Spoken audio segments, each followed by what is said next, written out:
Welcome back to the Deep Dive. Today, we are digging into something that is, well, it's intensely personal for millions of people and just profoundly frustrating: chronic insomnia. It really is. Our sources today lay out a very rigorous, very structured regimen for actually, you know, conquering these persistent sleep problems.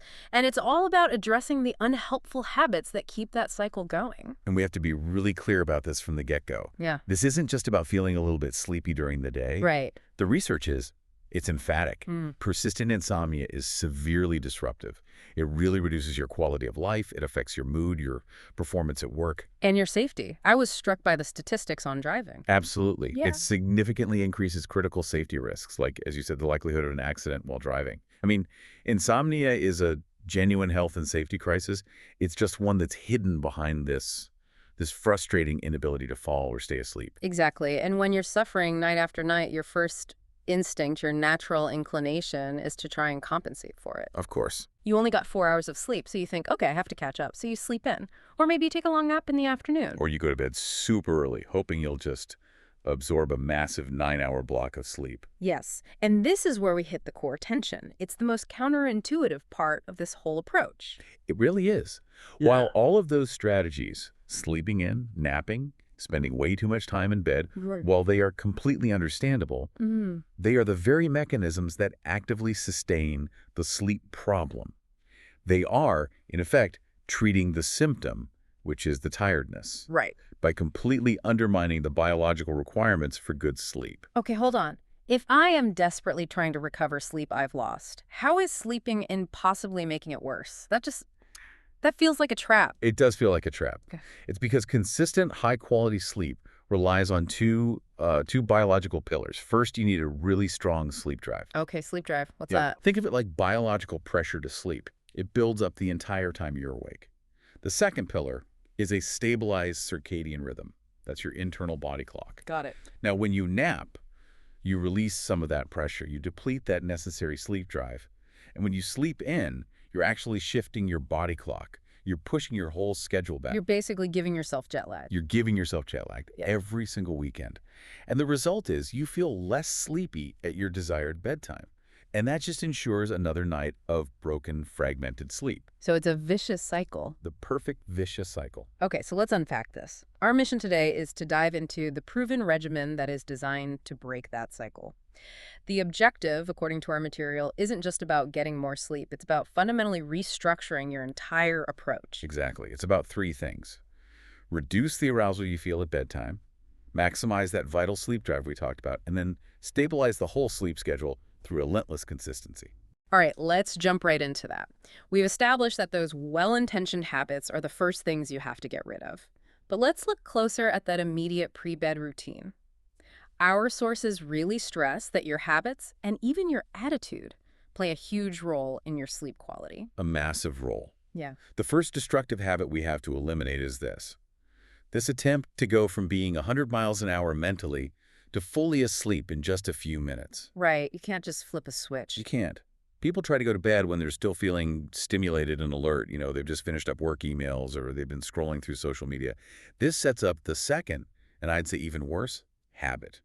Which is? Lying in bed for hours trying to force yourself to sleep. Oh, I think everyone listening knows that feeling. It's like performance anxiety. You're watching the clock. You're trying to, I don't know, negotiate with your own brain to just shut down. That mental negotiation is the absolute enemy of sleep. Sleep is a passive process. You can't will it to happen. So trying harder makes it worse. The moment you introduce frustration or worry or any kind of conscious effort, you immediately trigger cognitive arousal. The source material has a great line. Sleep is like trying to catch a shy cat. Okay. You chase it, it's going to run away. But if you sort of ignore it and just relax, there's a good chance it'll wander over on its own. That's a perfect analogy. So the solution isn't to try harder, it's to prepare better. We have to establish readiness for sleep before we even get into bed. This is the concept of the buffer time. Yes. You have to proactively build a transition zone. It's a crucial 1 to 2 hours of relaxation before you actually plan to retire for the night. So a buffer between the active day and the passive night. Exactly. A buffer between the problem-solving, high-alert phase of the day and the passive resting phase of sleep. And that time has to be, oh, it has to be sacred It's for winding down. So what does that actually look like? What are the recommended activities? Because relaxation can mean very different things to different people. Does watching a really gripping, high-stakes TV drama count? That's a great question. The key is that the activity has to be genuinely non-engaging and relaxing. The sources recommend light recreational reading. And that means what? Something easy. Something easy, something non-professional, not mentally taxing. So an easily digestible novel, not an intense philosophy book. Soothing music works really well. Watching TV is okay, But but you have to avoid that highly stimulating content. You want something that's more like background noise or something familiar and low stakes, not something that's going to spike your emotional or intellectual engagement. okay, so that clarifies the difference. It's passive versus active engagement. So if I use that hour before bed to scroll through my work emails or check the news or try to solve some complex problem, what's happening in my body? Those are all mentally stimulating actions that immediately increase your alertness and arousal. Checking emails, for example, that can release stress hormones like cortisol. And cortisol is the wake-up hormone. It's the wake up and solve this problem now hormone. It's signaling to your body that you need to be alert.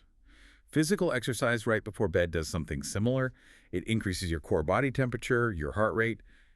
It just makes falling asleep much, much harder. So the whole point of the buffer time is to lower that internal temperature and quiet the nervous system. You're drawing a clear line in the sand between being awake and being asleep. That's it, exactly. Okay, so now that we've handled the pre-bed routine, let's get into the foundational guidelines. These are the core structural changes that really underpin this whole treatment for chronic insomnia. Yes, and these are, well, they're basically non-negotiable rules. You're training your body and your mind. Let's start with guideline number 1, which our sources call the anchor. Select a standard rising time. Now, this sounds simple, but the instruction is that you have to stick to it every single day, no matter how badly you slept the night before. This is, without a doubt, the most difficult rule for people to implement at first, and it's the one that gets the most resistance. I can see why. If you only got 4 hours of sleep because you were up half the night, your instinct is to grab 2 more hours by sleeping in until, say, 8 a.m. But with this program, you have to choose your time, let's say 6 a.m., and you get up at 6 a.m. 7 days a week. Okay, let me play devil's advocate here for the listener because that sounds painful. If someone is severely sleep deprived, forcing themselves out of bed at 6 a.m. when they are just exhausted, it almost feels irresponsible. What about driving to work when you're that fatigued? That's a fair challenge. And that immediate struggle is precisely the trade-off that's required to get to long-term stability. The research acknowledges that initial fatigue, but it emphasizes the physiological consequence of varying your schedule. Which is? Every time you sleep in, you delay your circadian rhythm, that master body clock.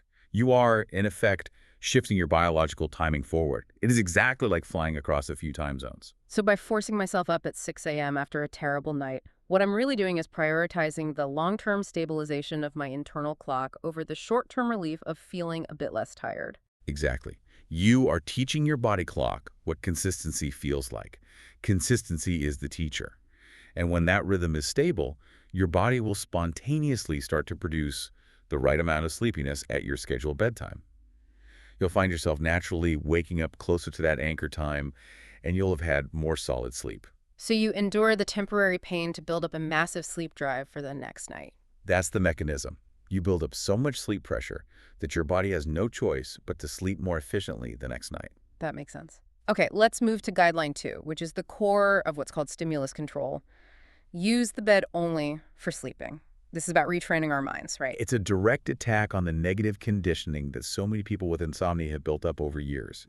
The rule is you have to avoid all activities in bed that require you to be alert. No reading, no watching TV, no eating, no studying, and absolutely no using your phone or your laptop. What's the neurological reason for that? Why is reading in bed, which seems so relaxing, so disruptive to the sleep process? It goes right back to Pavlovian conditioning. If you frequently use your bed for things that demand wakefulness, your brain starts to link the physical environment of the bed. You know, the smell of the sheets, the feel of the pillow, the lighting. It links all of that to a state of alertness and engagement. So the bed itself becomes a trigger for being awake. It becomes a conditioned stimulus for being awake instead of for being asleep. I see. So the goal is to reverse that, to make the bed a massive, powerful trigger for sleepiness itself. That is the entire goal. The bed has to become sacred ground for sleep. If you avoid those alerting activities, you break that negative association. And eventually, just the act of getting into bed becomes a powerful signal to your body that sleep is about to happen. Our sources list one single exception to this rule: sexual activity. But even that comes with some very specific caveats. It's the only exception, yes, but it has to be managed carefully. If, for you, sexual activity naturally leads to relaxation and drowsiness, then it's fine. However, And this is a big however. it is. If you're someone who often feels more alert or stimulated or physically active afterwards, or if the outcome is just unpredictable, the sources suggest you should consider moving that activity to earlier in the evening, or even to a location other than the sleeping bed. Wow. That really highlights how strict this rule is. The bed is for sleep, period. It has to be to break the conditioning. Okay, this brings us to guideline 3, which is the active part of this. Get out of bed when you can't sleep. This is the rule for what to do when you're lying there in the middle of the night, just staring at the ceiling. Correct. And the directive here is, again, non-negotiable. You must never stay in bed for extended periods of time awake. That goes to the beginning of the night and for any middle of the night awakenings. Why is staying put so bad? What's the harm in just lying there and waiting for sleep to come back? Because staying in bed while you're awake immediately leads to tossing and turning, to catastrophic thinking about how tired you'll be tomorrow, to anxiety about the time, all of which actively release more cortisol and make sleep impossible. So you're just reinforcing the problem. You are doing the exact thing we're trying to stop. You are training yourself night after night to associate your bed with wide-awake frustration. Okay, so I wake up at 2 a.m., my mind starts racing. What's the action rule? How long do I wait before I have to physically get up and leave the room? The general rule of thumb is about 20 minutes. Hmm. If you find yourself awake for around 20 minutes and you don't feel that sort of immediate wave of sleepiness coming back, you have to get up, go to another room. And the key part is when you're allowed to go back to bed. The crucial qualifier is that you return to bed only when you feel sleepy enough that you expect you'll fall asleep quickly, within a few minutes. And when you're out of bed, this isn't the time to, finally get your taxes done or clean the kitchen. Definitely not. You have to engage in relaxing, passive activity. And ideally, you do it in very dim light. Stay in a seated position. Avoid anything mentally engaging or physically stimulating or frustrating. So you're just trying to lower your arousal level. That's all you're doing. Think of your bed as the frustration factory. You're just stepping away from the factory until your biological drive for sleep builds back up enough to take over. I like that. You're giving yourself permission to be awake, just not in the bed. That's how we keep the bed as a sleep-only stimulus. Precisely. And if you go back to bed and still don't fall asleep pretty quickly, you get up and you do it again, You repeat the process. as many times as it takes. That repetitive action is incredibly powerful. It ensures that the only thing you are ever doing in bed is sleeping. All right, guideline 4 deals with the cognitive side of this. Don't worry, plan or problem solve in bed. This is about mental hygiene. This targets that internal monologue that it plagues so many people with insomnia. Planning your next day or worrying about a meeting. These are terrible mental habits for sleep. And the solution is the same. The immediate solution is the same as guideline 3. If your mind is racing, you've crossed into cognitive arousal. Get up, go to another room till the thoughts subside, and then only go back to bed when you feel genuinely drowsy. The source material also mentions a proactive strategy for this, to kind of head it off at the pass. Yes, this is critical for prevention. If you find that this is a routine problem for you, you need to set up a designated worry time or a planning period much earlier in the evening. So you schedule your worry in. You literally schedule it, Mhm. maybe from 6 to 7 p.m. You sit down with a pen and paper, you review your day, you list out your tasks for tomorrow, you problem solve whatever's on your mind. By dedicating time to process these things outside the bedroom, you reduce the chance that they'll pop up when you're trying to sleep. You've basically told your brain, hey, we already took care of that. No need to bring it up now. Exactly. The case is closed for the day. And there's one more guideline here that connects directly to building that strong sleep drive. Avoid daytime napping. This one is simple but so important. Think of your sleep drive like a pressure gauge. It's built up by a chemical in your brain called adenosine. The longer you're awake, the more adenosine accumulates and the higher your sleep pressure gets. That's the powerful biological demand for sleep. Napping is like opening a little valve and releasing some of that pressure prematurely. So if my body needs, say, 7 hours of sleep in a 24-hour period, and I take a 1-hour nap at 4 p.m., You've just spent one of your 7 hours. You've partially satisfied your biological need for sleep, and that significantly weakens your sleep drive when it's time for bed at night. So the rule is, if you want solid, efficient sleep at night. You have to avoid napping entirely. This ensures that you arrive at your bedtime with the maximum possible adenosine pressure built up. Okay, we have covered the habits and the anchor. Now we're getting into what feels like the most challenging and honestly the most counterintuitive section of all. The math of sleep. Managing your time in bed, or TIB. Hmm. The advice here is to actively avoid spending too much time in bed, to actually restrict it, which sounds terrifying if you're already feeling sleep deprived. This is the absolute core of what's called sleep restriction therapy. And you're right, it feels terrifying. But it requires you to use data, not your emotions. The fact is, the vast majority of people with insomnia spend way, way too much time in bed compared to how much they actually sleep. And that results in that broken, fragmented sleep. Exactly. That scattered, inefficient sleep pattern actively makes the problem worse. The amount of time you schedule for yourself in bed has to be calculated. It has to fit your individual physiological needs, not what you think you need. And we figure out those individual needs by looking backwards. We use a sleep diary for at least the previous 2 weeks to calculate our average total sleep time, Yeah. the ATST. That's right. And when you review that diary, you are ruthless. You calculate only the actual time you spent asleep. So you subtract everything else. You subtract every single minute you spent tossing and turning, staring at the ceiling, or doing those get-out-of-bed resets we just talked about. We only care about the duration of successful sleep, which for most people is much, much shorter than the time they spend trying. Why is it so critical to ignore that time spent awake? Because that time spent awake is wasted time. Time in bed. That is just reinforcing all that negative conditioning. We're trying to maximize the efficiency of the time you were in bed. By focusing only on the ATST, we get a baseline. We see the minimum amount of consolidated sleep your body is currently managing to get.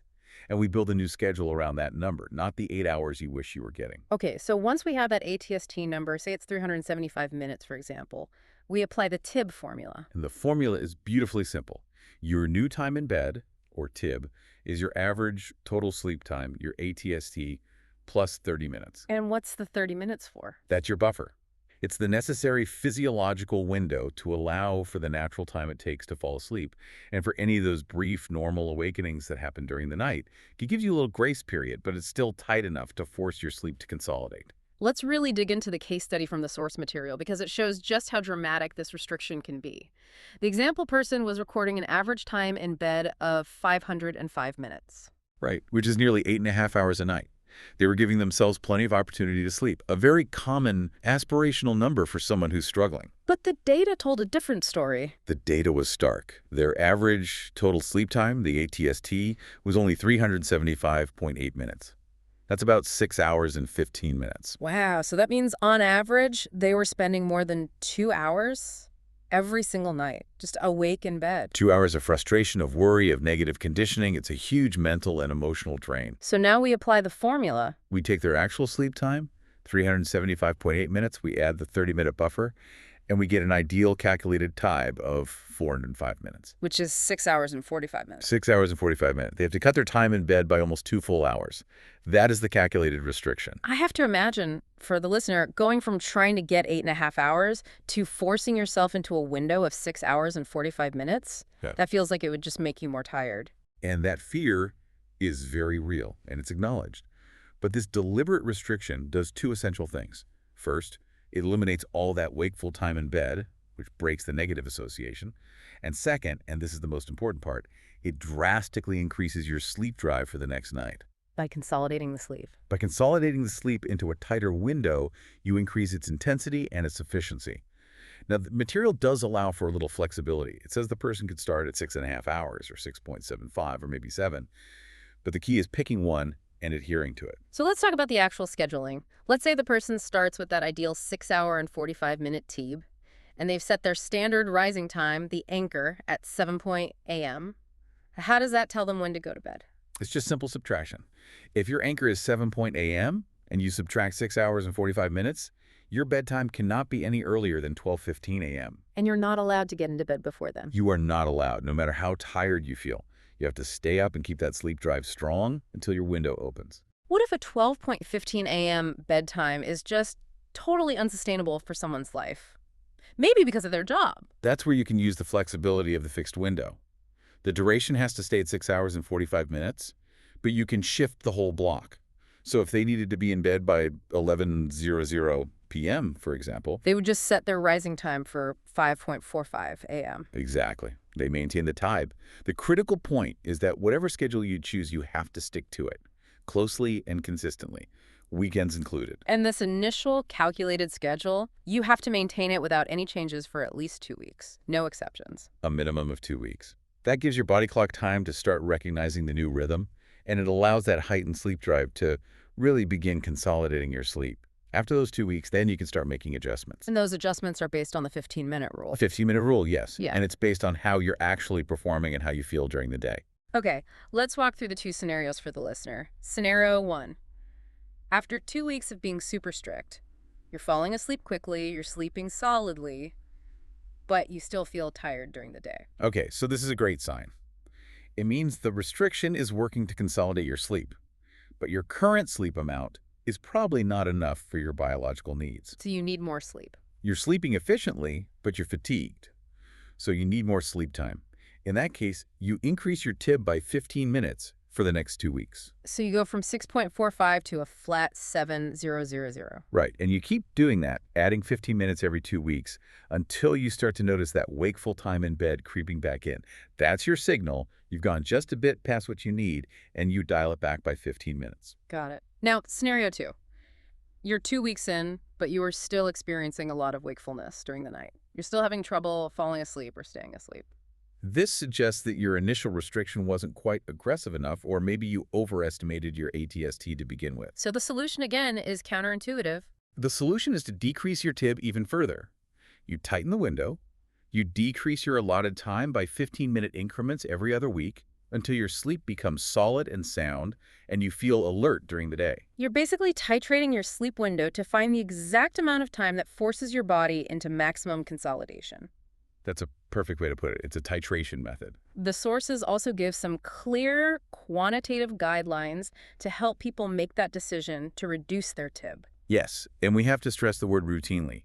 This isn't about one bad night. Right. You should consider reducing your TIB if you routinely take more than 30 minutes to fall asleep, or if you're routinely awake for more than 30 minutes total during the night. And there's a third one. The third indicator is if you routinely wake up more than 30 minutes before your alarm is set to go off.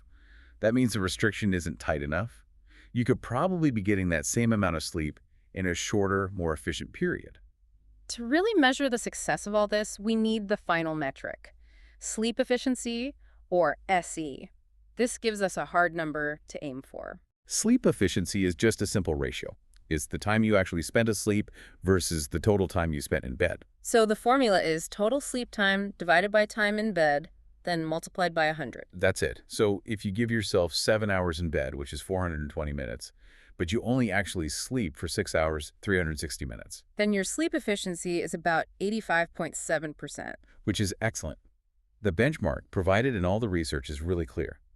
A sleep efficiency of 85% or higher is considered normal, consolidated, efficient sleep. So that's the target. If you're hitting that 85% mark, you should be very satisfied with how solidly you're sleeping, as long as that total amount of sleep is enough to make you feel alert during the day. This number is your objective feedback loop. It tells you if your TIB adjustments are working. The ultimate goal, then, of all this restriction and calculation and adjustment, it's to establish one perfect pattern. That's the goal.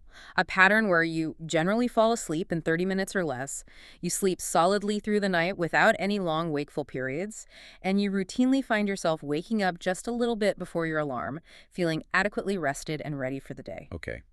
We have built the core behavioral foundation, the strict schedule, the stimulus control, the critical TIB math. Now we move to section 4, essential sleep hygiene. The idea here is that while those core behavioral rules are absolutely essential, these supplemental changes to your lifestyle and your environment can often provide that final push needed to correct a persistent insomnia problem. This is all about optimizing the entire physiological system. It's recognizing that our diet, our chemistry, and our environment are either supporting or sabotaging all the hard work we've done with the scheduling. So let's start with lifestyle adjustments, beginning with the big one, limit caffeine. We all know it's a stimulant, but I think most people really truly underestimate how long it stays active in your system. Caffeine works by blocking the effects of adenosine, that key chemical that builds up our sleep drive. So if caffeine is in your system, your sleep drive never reaches its full potential. The critical detail is its half-life. How long it takes your body to process half of it. Exactly. And for caffeine, that can be around 5 to 6 hours. Which means if I have a latte at 4 p.m., half of that caffeine is still actively circulating in my brain at 10 p.m. Precisely. Which is why the guideline is twofold. First, limit your total intake to no more than the equivalent of about 3 standard cups of coffee a day. And second, and this is more important for sleep, you have to discontinue all intake 4 to 6 hours before your usual bedtime. So if your scheduled bedtime is midnight, no caffeine after 6:00 p.m. Not a drop. Okay, next up, limit alcohol. This is another one that people often misuse, thinking it helps them sleep. It's such a common trap. Yeah, alcohol is a central nervous system depressant, which is why it makes you feel drowsy at first. It can help you fall asleep faster. Yeah. The sources are unanimous on this. Alcohol severely disrupts your sleep architecture. While you might fall asleep quickly as the alcohol metabolizes, it causes your sleep to become broken and fragmented. It also suppresses REM sleep, which is critical for memory and emotional processing. And then you get that rebound effect later in the night. Exactly. As the alcohol wears off, you get a surge of alertness, leading to wakefulness and just really restless, unrefreshing sleep. So you might get to sleep faster, but the quality is terrible. The takeaway is to avoid using it as a sleep aid entirely.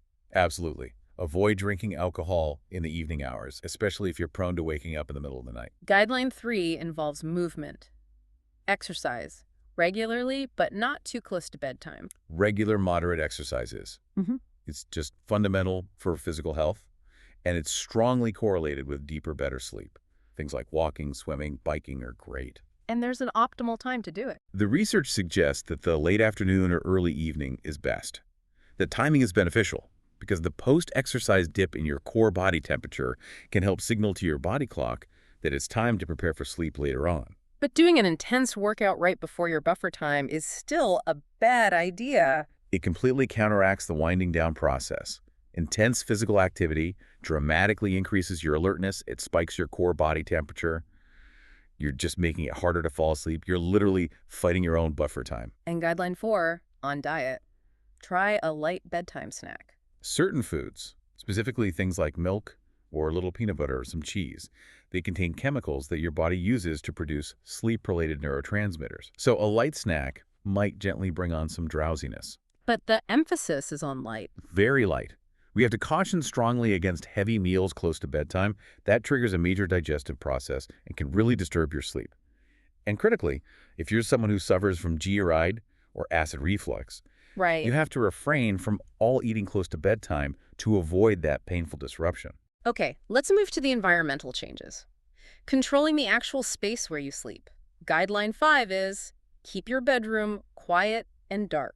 Your sleeping environment should ideally be like a sensory deprivation tank. Yeah. Noise and even dim light are powerful sleep disruptors. Even a little bit of light. Even subtle background light can interfere with your body's melatonin production and disrupt your sleep stages. So for noise, you can use earplugs or a white noise machine to screen out disruptive sounds. And for darkness, eliminate night lights. Get blackout curtains. Make sure that morning light isn't waking you up before your anchor time. And finally, guideline 6, which I think is often overlooked but is so important physiologically, keep your bedroom cool. Temperature is critical for sleep. Your body's core temperature naturally needs to dip as part of the process of falling asleep. That drop is a key signal for sleep readiness. And if the room is too hot, It interferes with that thermoregulation. Generally, temperatures much above 75 degrees Fahrenheit or about 24 Celsius will cause more wake-ups and restless sleep. In hot weather, an air conditioner isn't a luxury. It's a necessary tool for maintaining an environment that allows for solid, uninterrupted sleep. So to summarize this entire deep dive, Yeah. we have laid out a very structural, very behavioral commitment. It is a commitment. These strategies, the strict scheduling, the calculated TIB, the stimulus control, the lifestyle adjustments, they require consistent adherence. And they will feel difficult and counterintuitive, especially in those first couple of weeks. But consistency is what gets the results. And what should a listener expect in terms of a timeline? When should they start to see improvement? If you stick with it consistently, the sources predict you should see notable improvements in how solid your sleep is and how alert you feel during the day within a pretty short period of time, typically within 2 to 4 weeks. And the goal isn't just a quick fix. Not at all. Yeah. The goal is to adopt these methods as your general approach to sleep for the long term.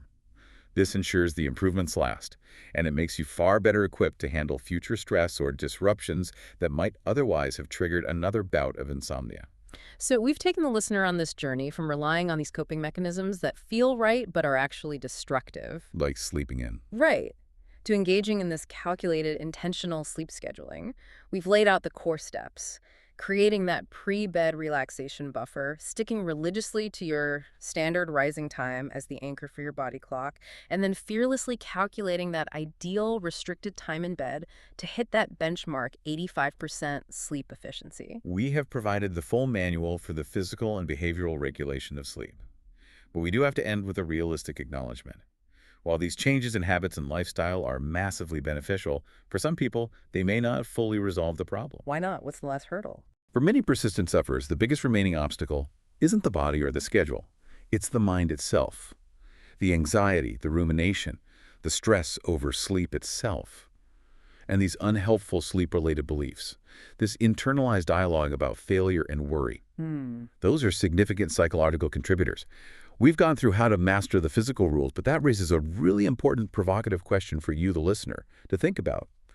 If you execute all of these behavioral and structural rules perfectly, what happens when the biggest obstacle to a good night's sleep is simply your own mind and the story it has built around sleep failure? That shift from body mechanics to cognitive processing is where the next level of resolution lies.